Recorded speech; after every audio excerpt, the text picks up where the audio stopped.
Olá, ouvintes do Super SUScast. No episódio de hoje, De Olho no SUS, Seus Direitos, Seu Poder. Eu sou Laís Evécia, enfermeira sanitarista e atualmente doutoranda em saúde pública da Fiocruz Pernambuco, integrante do projeto Super SUS e do grupo Saberes e Práticas em Saúde.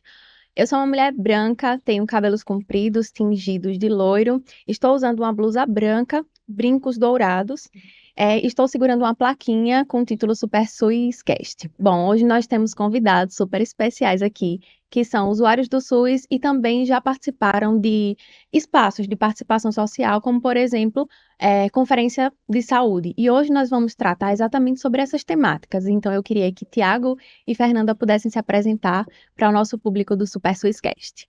Tiago e Fernanda, ou seja, primeiro Tiago. Mas é porque primeiro as mulheres. Então tá bom.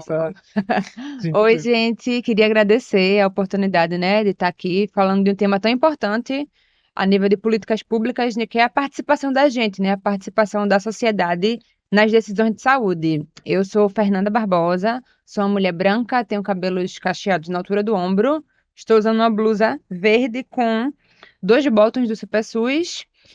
Sou enfermeira sanitarista e atualmente sou doutoranda em saúde pública na Fiocruz Pernambuco. Olá, pessoal, eu sou o Tiago. Laís, muito obrigado pelo convite, é um prazer estar aqui hoje com você. Eu sou um homem negro, estou de camisa verde de manga dobrada, com um colete azul jeans do Super SUS, com a logo do Super SUS bordada no peito esquerdo e 2 botões do Super SUS aqui também. E quem é você, Tiago? Quem é Tiago Além na fila do disso, pão? Exatamente. Eu sou mestrando em Ciência da Informação pela Universidade Federal de Pernambuco e sou um usuário do SUS. Olha, Boa. bom, hoje nós vamos falar um pouco, sobre essa temática da participação social e o quanto que isso implica também no próprio processo da educação em saúde. Quanto mais envolvidos, as pessoas estão, melhor se desenvolve essa educação em saúde e as condições de saúde da população brasileira de forma geral. A primeira pergunta que eu tenho para vocês, assim, qual é a memória que vocês têm em relação a uma participação social que vocês tenham tido no SUS? É importante, é uma pergunta boa, porque primeiro eu vou entender participação social muito a partir do projeto, né? Então, eu vim entender o que era participação social quando eu conheço o Super SUS. E aí, efetivamente, nesse entendimento, eu vim ter a minha primeira participação na 17ª Conferência Nacional de Saúde, que foi em Brasília, que a gente foi pré-lançar o Super SUS ACS. Então, eu participei ali da discussão, participei de algumas mesas, algumas plenárias também, e eu achei incrível, porque eu vi ali os gestores e os cidadãos discutindo o que é que podia fazer pelo SUS. Então, eu achei assim, poxa, a gente tem voz, achei muito legal. Mas aí, após isso também, eu participei de algumas conferências municipais, muito voltado à população idosa, e aí foi bem legal, fui apresentar algumas ferramentas com eles e ver as pessoas discutindo sobre o seu papel no SUS, o seu local no SUS. Foi uma experiência muito enriquecedora. E você, Fernanda? A minha experiência enquanto conferência de saúde começa quando eu ainda estou na universidade. Eu me formei em enfermagem na Universidade Federal de Pernambuco. E eu lembro de uma disciplina que era de saúde da comunidade com a professora Adriana Falango lá no 3º período. E eu lembro que desde esse tempo, eu acho que eu ouvi pela primeira vez sobre as leis que regulam o SUS e a participação social nesse momento, que era 3º período, e a disciplina era essa, saúde da comunidade. E aí, quando eu entendi que a gente podia fazer parte do SUS, nesse momento eu já integrava o diretório acadêmico de enfermagem, Eu sempre participei do movimento estudantil de enfermagem, da Executiva Nacional dos Estudantes de Enfermagem também nessa época.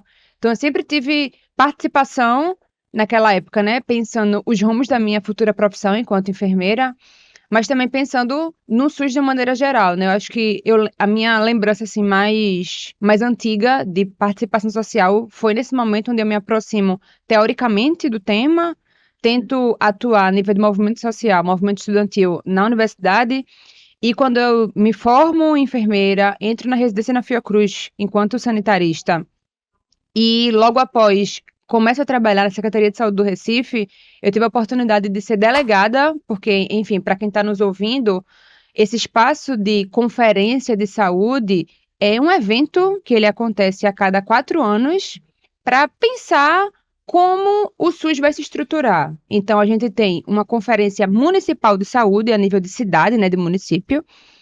Depois dessa conferência municipal, a gente vai para uma conferência estadual e, a partir daí, são escolhidas pessoas que vão para a conferência nacional.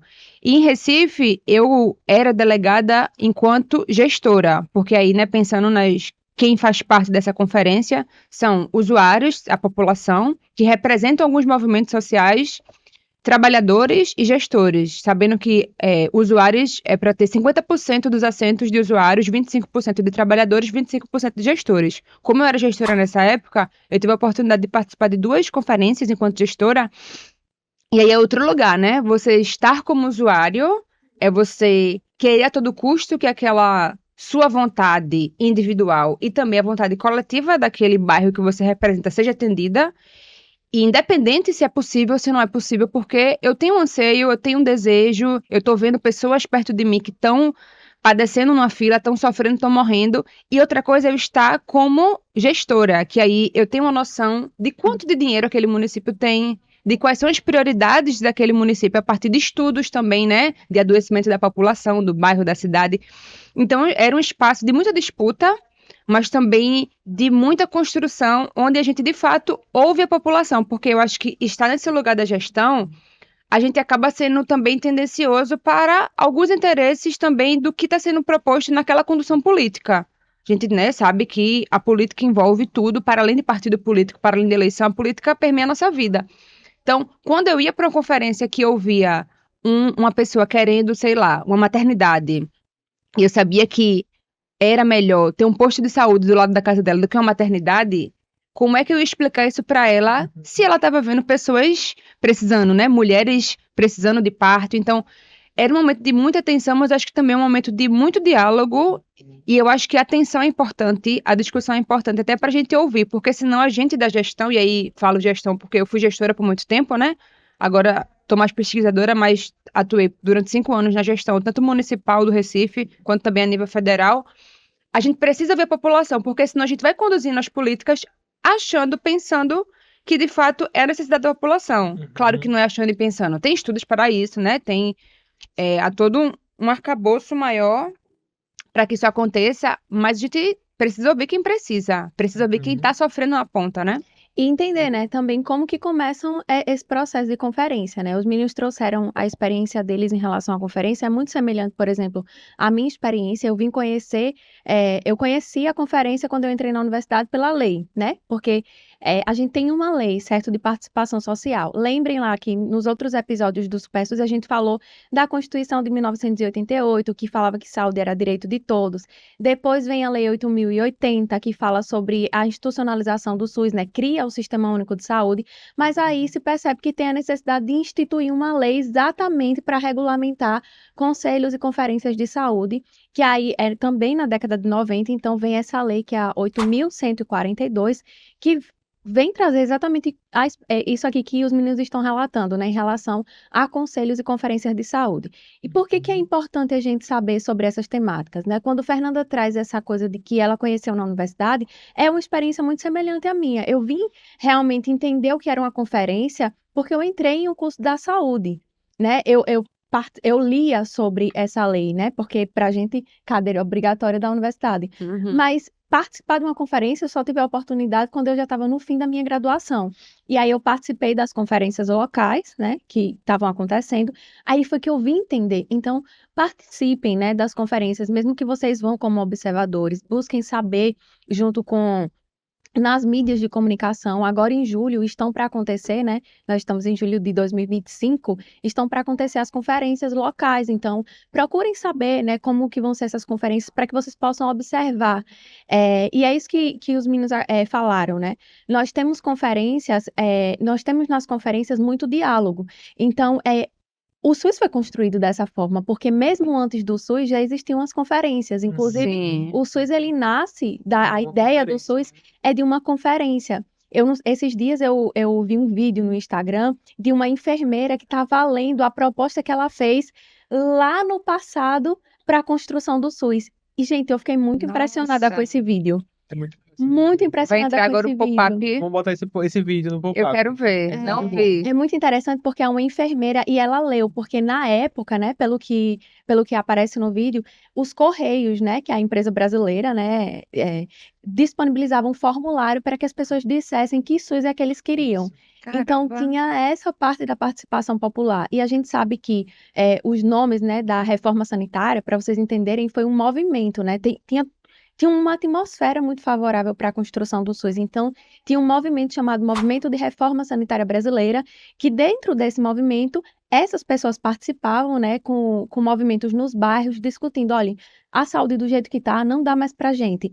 Então, o SUS, ele surge dessa mobilização das pessoas, as pessoas se juntam para discutir. E aí, essas conferências vão acontecendo até que acontece a oitava Conferência Nacional, a Conferência Nacional de Saúde, em que as pessoas dizem, nós precisamos ter um sistema único de saúde, deputados, a gente precisa instituir uma lei. Foi uma retomada, né, do processo de democratização do Brasil, quando a gente sai de uma ditadura e entra nesse processo de democracia. Então, o SUS ele nasce nessa perspectiva da participação da sociedade.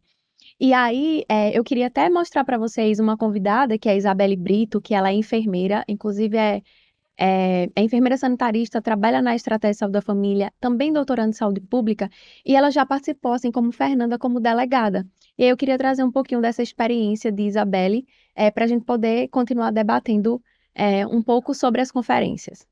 Para mim, participar das conferências de saúde é, antes de tudo, um ato de responsabilidade e compromisso com o SUS que eu acredito e que eu defendo. Não é só estar presente, é ouvir, sentir e transformar as vozes da população em propostas reais de mudança. A participação social não é nenhum favor, ela é um direito, onde a população ela deixa de ser usuária e passa a ser protagonista na construção das políticas públicas. Afinal, ninguém melhor do que a própria comunidade para dizer como está o funcionamento do sistema e como ele precisa ser mudado. As conferências de saúde na prática são espaços onde gestores, trabalhadores de saúde e comunidade se reúnem para tomada de decisão. E num país tão desigual, a gente ter isso é um ato político muito potente. Como enfermeira, sanitarista, doutorando em saúde pública, atualmente vereadora, acredito fortemente. Pois, Isabelle resumiu um pouco, né, disso que a gente vem discutindo em relação às conferências de saúde, mas eu queria que a gente entrasse só um pouquinho mais em relação aos conselhos de saúde. E aí eu já vou fazendo aqui uma discussão, porque na época que eu era residente, eu tive a oportunidade de participar como ouvinte, né?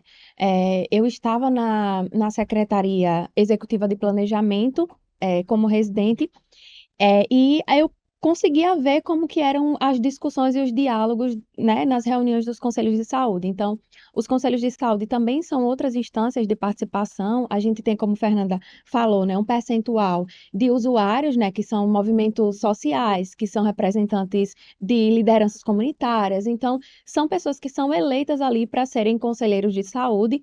Nós temos também os profissionais de saúde, né, que são os trabalhadores, e os prestadores e gestores, enfim, que participam ali da discussão para dizer exatamente, a população pode propor, né, faz uma proposta, e aí o gestor, com a sua parte, né, também com a sua experiência, diz, isso é possível, a gente pode debater melhor isso que você está colocando, a mesma questão da maternidade, né, a gente pode ter uma maternidade aqui nessa região, mas será que não seria melhor nessa outra região? E aí, em conjunto, eles vão discutindo quais são as melhores propostas para o SUS. E nesses conselhos de saúde, uma coisa que eu queria ouvir um pouco mais de vocês também, que é a questão da fiscalização.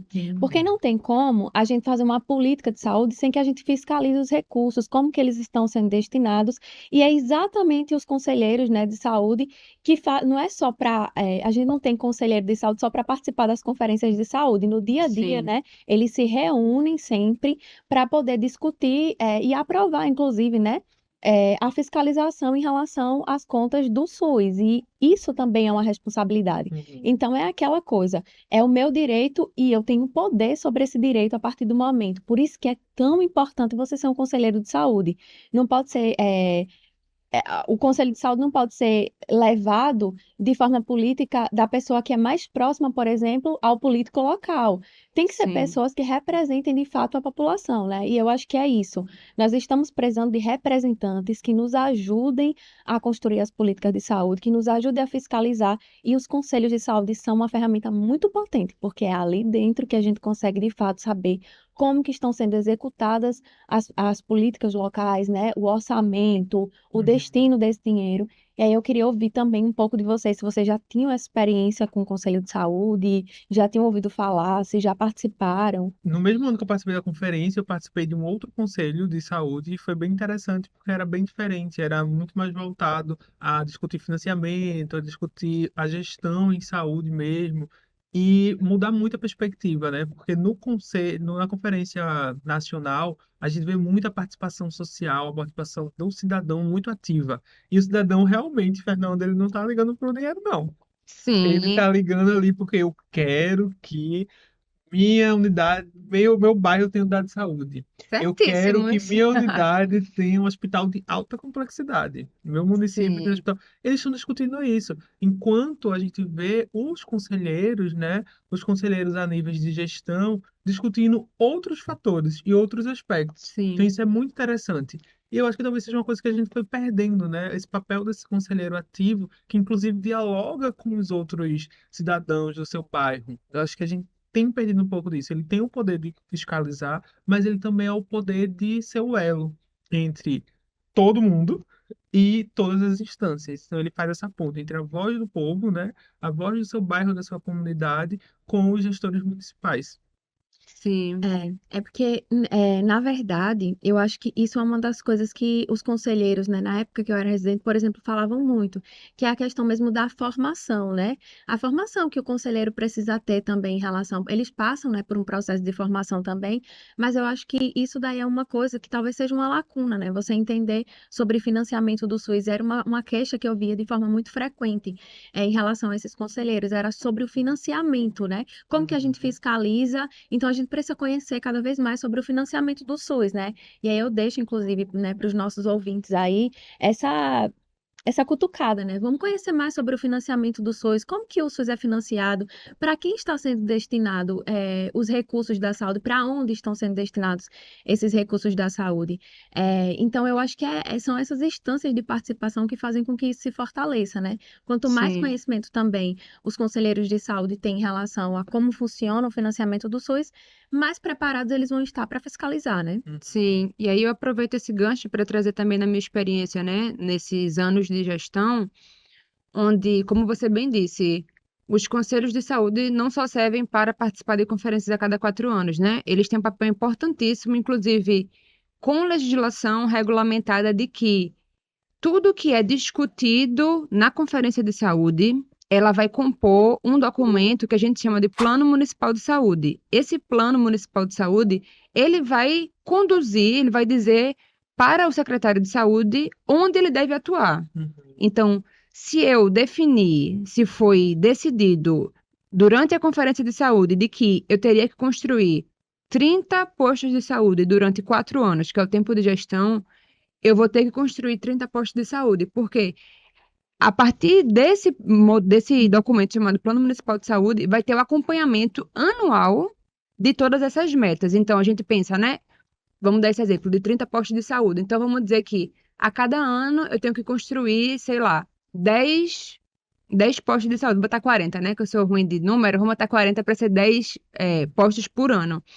Chega um dado momento, tudo isso com lei que embasa que a gestão, quando a gente fala gestão, é o secretário de saúde, as pessoas que estão na prefeitura pensando a política de saúde daquela cidade, daquele estado.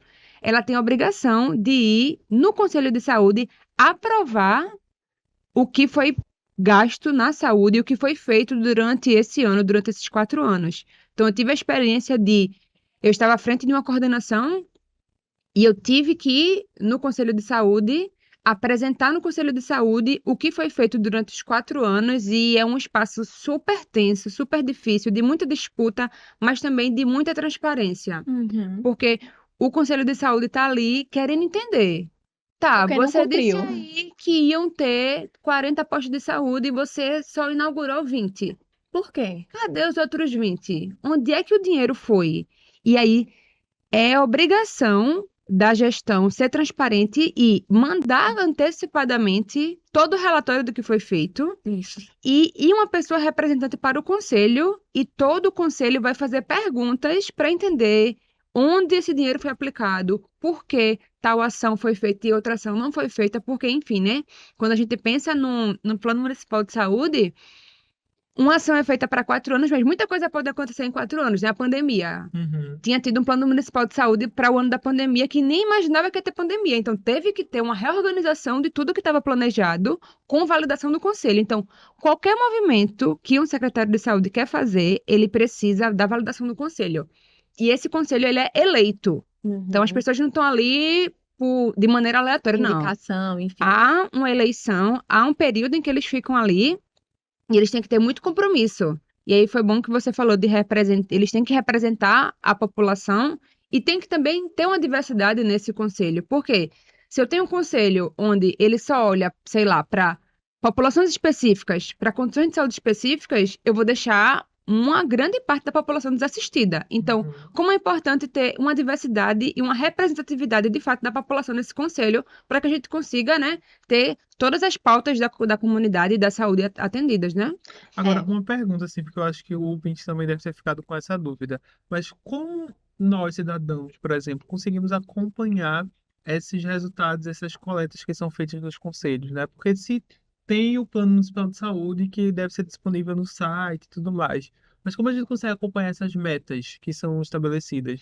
Quando se faz o Plano Municipal de Saúde, é um documento que é feito e que é disponibilizado Isso. no site da prefeitura, no site da Secretaria de Saúde. Então, é um site super grande, né? Tipo, com, sei lá, vamos dizer, 200 páginas, onde é dividido por área. Por exemplo, se você quiser hoje, que, enfim, se você tiver, sei lá, no Maranhão, que sei que tem muita gente do Maranhão nos ouvindo, você pode entrar hoje no site da Secretaria de Saúde do Maranhão e procurar Plano Municipal de Saúde, e eles valem por 4 anos, porque é o tempo Da gestão. da eleição, né, de um prefeito, de um governador, de um presidente. Então, Plano Municipal, Estadual e o Plano Nacional de Saúde também. Então, tem todos os níveis.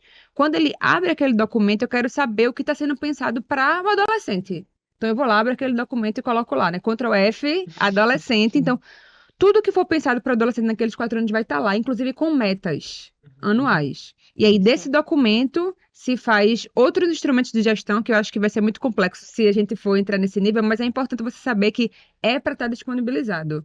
E a partir daquele documento, que tem que ser enviado antes para o conselho, no caso, o relatório de contas públicas, né? E Relatório de gestão, né? que ele também tem que ser Relatório da disponibilizado. Que é quando a gente vai dividindo as metas, né? Mas tudo é para ser disponibilizado, inclusive com prazo regulamentado em lei. Porque se não for assim, acaba que de última hora o gestor pode chegar na véspera da reunião, entrego aqui um documento com 50 páginas, que o conselho não vai ter tempo de ler, mas como tem um prazo Vai ter que dar conta. regulamentado por lei de que eu preciso aprovar até, sei lá, o dia 10 desse mês, acaba que não tem a discussão necessária. Então, por isso que tem que ter um prazo antes, mandar. E aí é importante também a formação, porque são pessoas que são lideranças comunitárias, são às vezes representantes da comunidade que, de fato, não entendem tudo isso que a gente está falando, que são termos muito complexos. É um assunto também que era para ser mais simples, mas como isso tem a ver com políticas públicas, financiamento, acaba indo para uma complexidade muito maior, porque isso envolve todos os entes federativos, que quer dizer a cidade, o estado e o Brasil, né, e o país. Então, era para ser muito mais transparente. Eu acho que o papel também do Super Suscast é estar tentando falar isso de uma forma simples. Pode ser que a gente tá falando aqui um monte de coisa que vocês não estão Vamos- nem entendendo, mas eu acho que abre uns pop-ups, né, pra gente dizer, ó, tá o termo que elas falaram. Será que tá compreensível? Se não tá, pra gente também tentar falar de uma forma mais fácil, né? Até agora a gente falou, então, alguns termos que eu acho que dá pra gente recapitular, né? A gente Sim. falou sobre conferências, né, que acontecem a cada 4 anos, dos conselhos, que tem a representação dos profissionais, dos trabalhadores, prestadores de serviço, e também dos usuários, né, sendo que a maior parte desses usuários, 50%, desses conselhos, 50% são de usuários. E aí a gente falou de alguns instrumentos de gestão que muitas vezes passa despercebido, né, pela população. Então, Fernanda já falou aqui do plano de saúde, né, que é feito. Então, a gente tem planos municipais de saúde, cada município constrói o seu plano. E para que serve esse plano? Eu acho que a gente pode deixar isso um pouco mais claro, né? Para que serve o plano? O plano serve exatamente para planejar o que é que a gestão, o prefeito da cidade, o secretário de saúde, vão propor para melhorar a saúde da população naqueles 4 anos. Ah, eu quero construir, feito Fernanda falou, 20 unidades de saúde. Isso tem que estar no planejamento, né, no plano de saúde. Esse plano municipal de saúde, nesse caso, ele é feito a partir de uma análise da saúde local. Então, Sim. quantos hipertensos tem na comunidade? A primeira coisa, a construção do plano começa daí. De eu fazendo Entender aquele território. eu fazendo um diagnóstico daquela população e entendendo como que é a saúde daquela população local, para a partir disso eu propor. Eu vou precisar ter aqui, no povoado tal, uma unidade básica de saúde. Por quê? Porque é muito distante para ele ir para a saúde, né? Então, os planos de saúde são construídos dessa forma. E, claro, também com a participação da sociedade. Então, essa é uma coisa. O relatório de gestão, que é um outro instrumento que Fernanda falou, para que serve um relatório?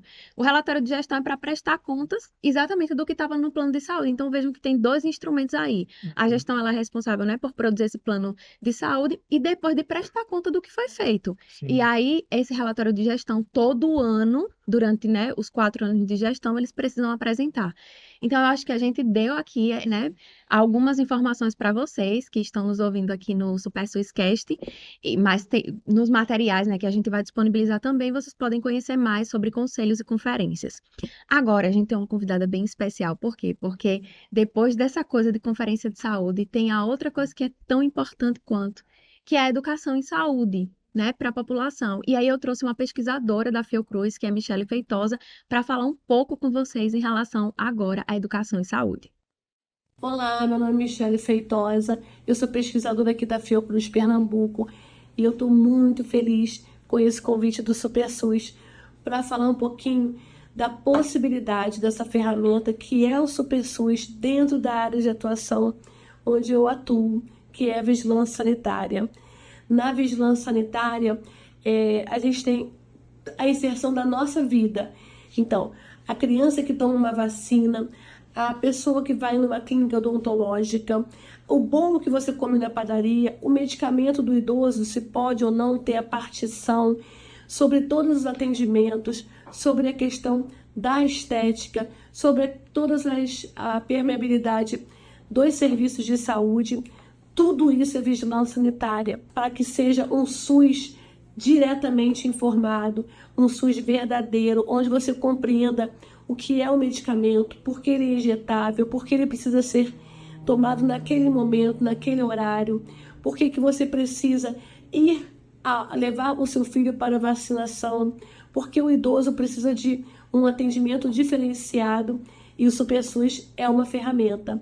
Ela vai traduzir o que é científico, ela vai simplificar de forma lúdica, atingindo todas as camadas da população, para que a gente tenha um SUS mais conectado, mais leve, mais verdadeiro e mais claro. A clareza é a possibilidade que o SuperSUS nos traz de conexão. É interessante essa fala do Michele, porque quando a gente está falando de educação em saúde, a gente tem vários níveis, né? E aí, em algum outro episódio, a gente conversou um pouco sobre isso. E o SuperSUS, ele vem com a perspectiva da educação em saúde, que é já no jovem. Ele já vem diretamente assim, na veia do usuário adolescente, que muitas vezes não sabe o que é o SUS.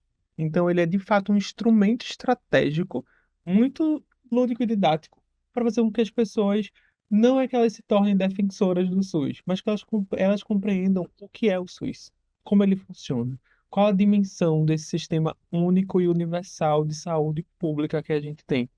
Então, é muito bom ver Michele falando, porque faz a gente lembrar um pouco dessas dimensões da educação em saúde e em qual dimensão a gente, de fato, com o projeto do SuperSUS, quer chegar, né? E qual dimensão a gente quer alcançar.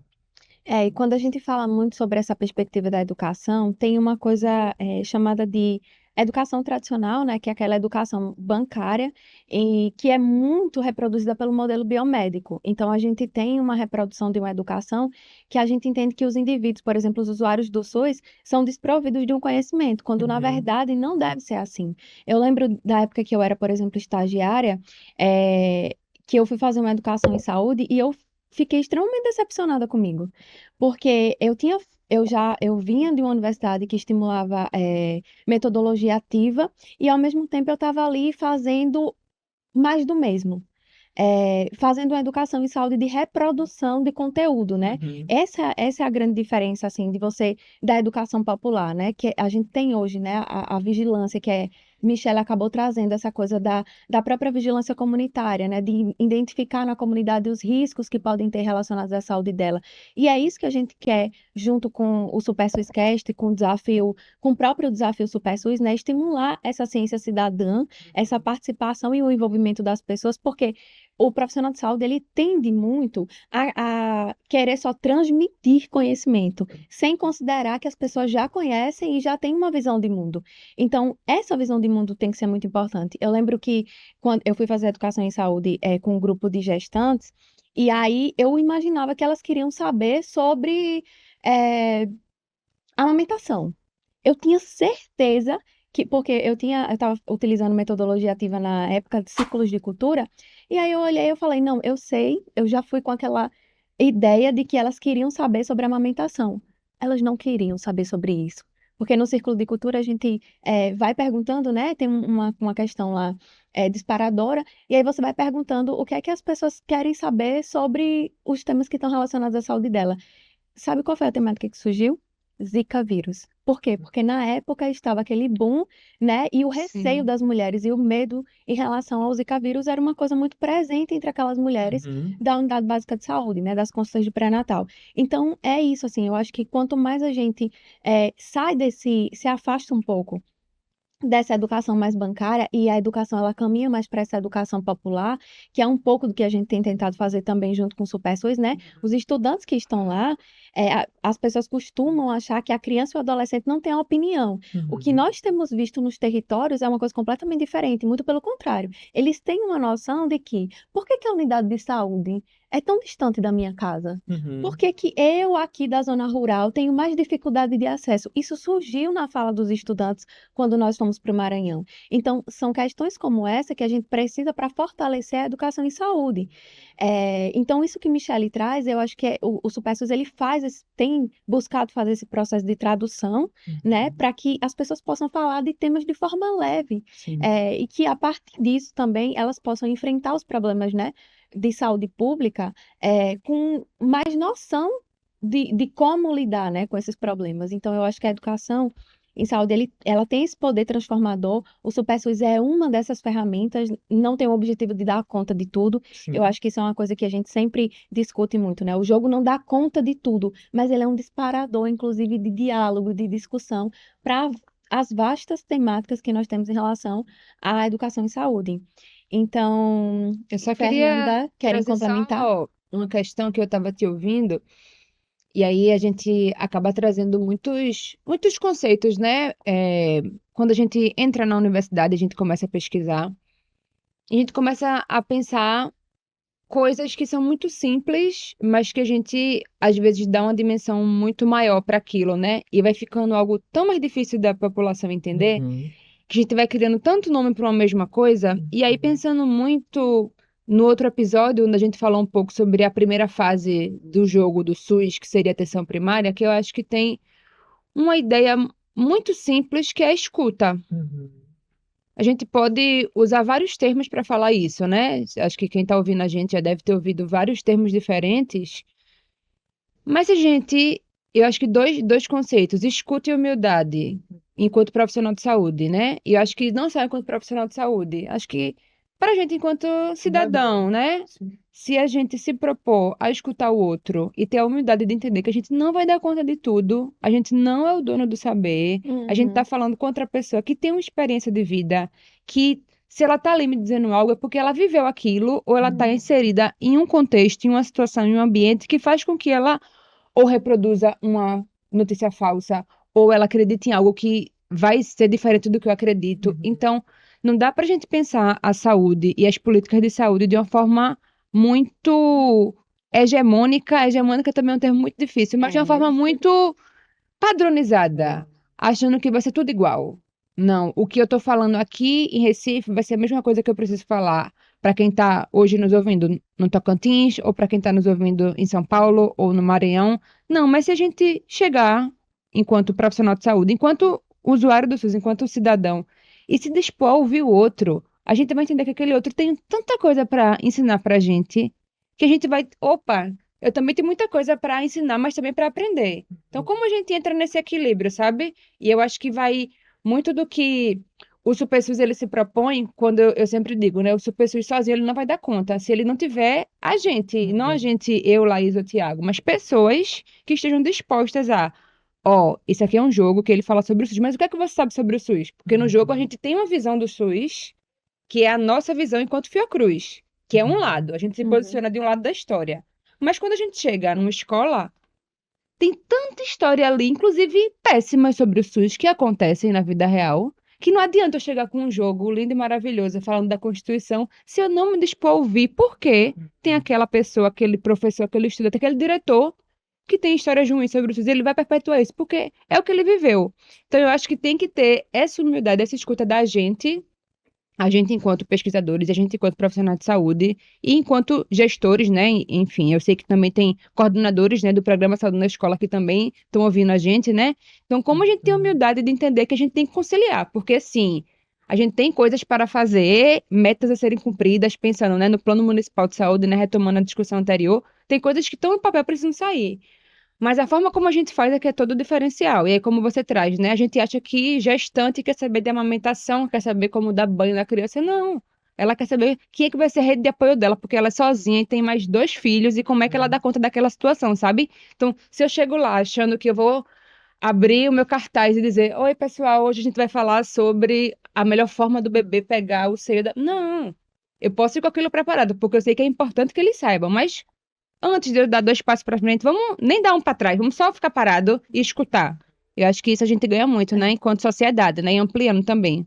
E eu acho que a gente também pode pensar assim, que existe de fato, a gente não pode negar que existe uma sobrecarga no profissional de saúde também, porque é muita Muita. demanda para dar conta de uma quantidade gigantesca de gente, né? Sim, E aí isso é um problema. Mas eu acho que uma coisa importante quando a gente está lidando com a educação e saúde é falar muito sobre o desafio SuperSUS. E aí Nanda trouxe isso, né? Que a gente precisa ouvir.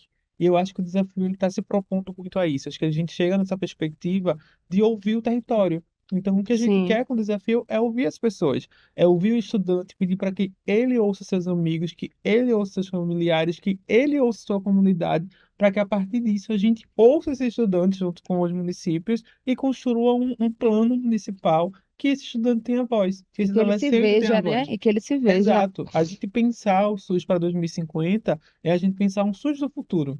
E eu acho que esse SUS do futuro tem que retomar um pouco lá, em 1988, e quando as pessoas foram para a rua, foram ouvidas e conseguiram votar na Constituinte. Porque eu acho que a gente foi perdendo. E a geração que já nasce com o SUS garantido, ela perdeu totalmente o sentido de entender que o SUS é nosso, que o SUS precisa da nossa voz. Então, eu acho que o desafio ele vem muito para isso, para retomar essa discussão, esse espaço de escuta, mas também esse espaço de busca ativa cidadã, porque é o que a gente acha que foi perdendo dentro do E tem sistema. várias questões assim, né? Eu acho que a própria transformação digital acabou. A gente Sim. tem 2 marcadores aí bem importantes, né? A pandemia, que afastou as pessoas. Então, o que eu percebi nos territórios, né, por onde eu andei do SUS, foi uma fragilidade mesmo desse processo de educação em saúde, por conta da pandemia, né? Grupos que existiam, por exemplo, antes nas unidades de saúde, passaram a não existir, as pessoas foram se afastando, perdendo aquela característica de que a atenção primária é um espaço muito potente de educação em saúde. E a outra questão também é essa coisa do digital, né? Ao mesmo tempo em que a gente pode construir um instrumento como o SuperSUS, a gente vê, por exemplo, hoje maiores dificuldades das pessoas, né? Do agente atendimento comunitário de saúde, visitar a casa para fazer aquela educação em saúde. Então, são coisas que a gente precisa retomar, principalmente na atenção primária, né? Para que a população, a gente continue esse processo de prevenção e promoção à saúde e fortaleça cada vez mais a educação em saúde, e que as ferramentas digitais, elas venham para potencializar, né? Mas não para afastar as pessoas. Então, eu acho que isso daí são desafios que a gente precisa enfrentar. Sim, já tá posto, né? Já Já está tá posto e a posto. gente precisa enfrentar. E isso que Tiago traz, eu acho que é uma nova possibilidade para a gente, né? Então, no Desafio Supersús, a gente acredita muito nos protagonistas, né? Como mobilizadores desses territórios, como pessoas mais próximas ali da instituição, né? A Fiocruz como uma instituição de pesquisa, atuando aí nesse processo de mediadora, também de formadora, né? Sim. Mas eu acho que é isso, cada vez mais aproximando essas pessoas das instituições, e na verdade a instituição se aproximando cada vez Sim. mais. Quando nós fomos lá no Maranhão, tinha uma coisa muito interessante, que a gente perguntava para as pessoas se eles conheciam a Fiocruz. A maior parte dos jovens não conheciam a Fiocruz, né? Então eu acho que é isso, assim, a educação em saúde, ela começa a partir dessa aproximação também de nós enquanto pesquisadores, né? Se nós queremos que as pesquisas cheguem de fato a quem deve chegar, que é a sociedade, aos jovens. E aí aqui eu queria defender, eu acho que a gente defende muito, né, a juventude dentro do SUS, porque onde estão os adolescentes dentro das conferências de saúde, dentro dos conselhos de saúde, participando da construção do SUS que eles querem, né? Será que eles estão dentro desse SUS? Será que eles se sentem parte? São questionamentos que a gente tem feito com o Desafio Super SUS, e eu deixo aqui essa pergunta para que a gente possa pensar. Vocês, enquanto adolescentes, jovens, se sentem parte do SUS? E aí aqui eu já queria ir encaminhando. Quem somos nós na fila do SUS, né? Quem somos? Não é só a pessoa que está esperando o atendimento, mas é o cidadão ativo mesmo, que está lutando Exatamente. para manter o sistema funcionando. E só para fazer o último adendo, que não existe só conselho de saúde, nem só conferência de saúde. Todas as políticas públicas têm essa premissa da participação social. Então, eu tenho conferência da juventude, eu tenho conferência no meio ambiente, Da tenho educação. conferência de promoção da igualdade racial, conferência da educação. Então, a gente está falando da saúde, mas a gente também tem conferências e conselhos de outros órgãos, de outras políticas públicas. Então, Isso. se a saúde não é o lugar que vocês se veem como protagonistas, talvez procurar o conselho, né? Participar ativamente do conselho da criança e adolescente, da juventude, pensar, né, no conselho de promoção da igualdade racial. Então, tem outros espaços que eu acho que a gente tem, né, a premissa de defensores do SUS, enquanto Fiocruz também, mas eu acho que é garantir o direito da gente, enquanto cidadão, do que está garantido na Constituição. Isso. Todos os direitos civis e sociais do que está garantido na Constituição. Então, eu acho que a gente ocupar esses espaços de participação de qualquer instância, de qualquer tema, né? Eu acho que a gente tentar trazer isso mais para perto, né? Da realidade dos jovens Das e adolescentes. Vamos fazer valer a Constituição cidadã, né? Sim, Fazer não é valer por esse nome, acaso. não é por acaso. Sim. Caso. Bom, gente, hoje nesse episódio nós falamos, né, sobre participação social, conselhos de saúde, conferências de saúde e também da potência que é a educação em saúde. E se você curtiu esse episódio do Super SUS Cast, continue nos acompanhando, né? Nós temos conteúdos nas nossas redes sociais. O Instagram é @supersus.fiocruz, nós temos um canal lá no YouTube também, então fiquem à vontade para compartilhar os nossos conteúdos também.